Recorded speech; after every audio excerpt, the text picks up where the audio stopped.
Esse então é o penúltimo vídeo falando sobre o fenômeno de interferência relacionado ao som. Quando ocorre interferência construtiva com as ondas sonoras, o ouvinte vai ouvir um som mais alto. Quando ocorre interferência destrutiva, o ouvinte ouve um som mais fraco, ou pode acontecer de não ouvir nenhum som. Beleza? Ondas sonoras, como qualquer onda, podem ser feitas para interferir umas nas outras. Para o som, o pico de uma onda corresponde a uma compressão. Lembra que o pico é a parte mais alta daquela corcova da onda, ok? O vale corresponde a uma rarefação. Lembra que o vale é a parte mais baixa da onda, ok?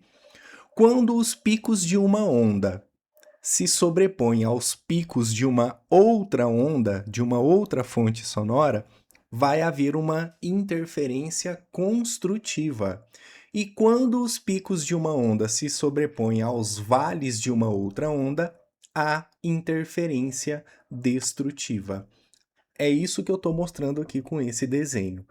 Tanto ondas transversais, que não é o caso do som, é o caso, por exemplo, da luz, ou ondas longitudinais, como o som, mostram interferências quando são sobrepostas. Então vamos lá.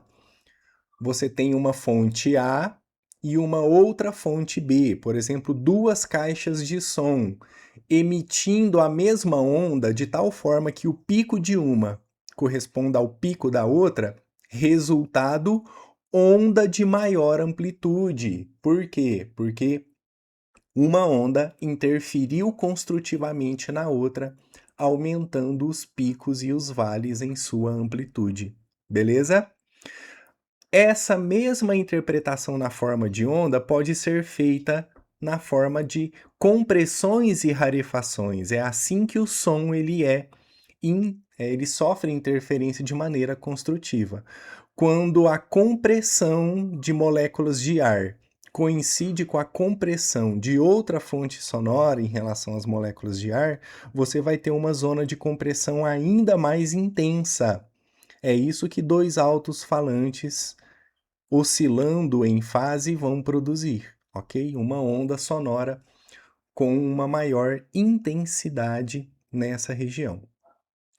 Beleza? Agora, no caso da interferência destrutiva, o pico de uma onda coincide com o vale da outra. Então, você tem aqui uma interferência destrutiva, onde nenhum som é ouvido. É isso que acontece nos fones com cancelamento de ruído. Um som externo chega no seu fone e o seu fone de ouvido vai produzir uma onda que corresponde àquela externa, só que com a fase invertida, onde tem um pico, o seu fone de ouvido cria um vale, e aí você tem o cancelamento desse ruído externo pela tecnologia anti-ruído do seu fone de ouvido, beleza? E isso aqui é a interpretação em termos de ondas de som, onde tem uma compressão, o fone de ouvido com cancelamento de ruído cria uma rarefação, e aí você não tem movimento nenhum, né, movimento relativo dessas moléculas de ar, beleza? Dando aí um cancelamento do som. Vamos lá então. Um ouvinte igualmente distante de dois alto-falantes, ou seja, duas fontes sonoras que emitem ondas idênticas de frequência constante, ouve um som mais alto. As ondas se somam porque as compressões e as rarefações chegam em fase. Se a distância entre os dois alto-falantes e o ouvido difere por meia onda, as rarefações de um alto-falante chegam ao mesmo tempo que as compressões do outro, então a gente teria uma interferência destrutiva e aí não se ouve som nenhum. É isso aqui que eu estou querendo dizer, ok? As ondas chegando em fase, as compressões e as rarefações elas estão alinhadas, dois alto-falantes à mesma distância do ouvinte. Já na situação em que você tem os alto-falantes emitindo sons fora de fase, por exemplo, mudando a distância entre eles, né? Pode ver que essa distância aqui, esse ângulo é maior do que esse, né? Você vai ter compressões coincidindo com rarefações, e aí você vai ter um cancelamento desse som.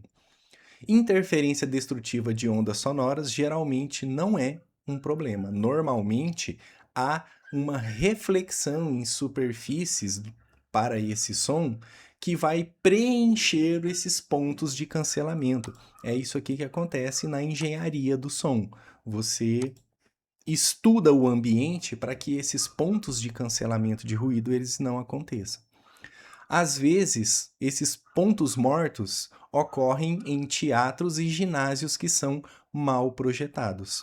Ondas sonoras refletidas interferem com ondas não refletidas para formar zonas de baixa amplitude.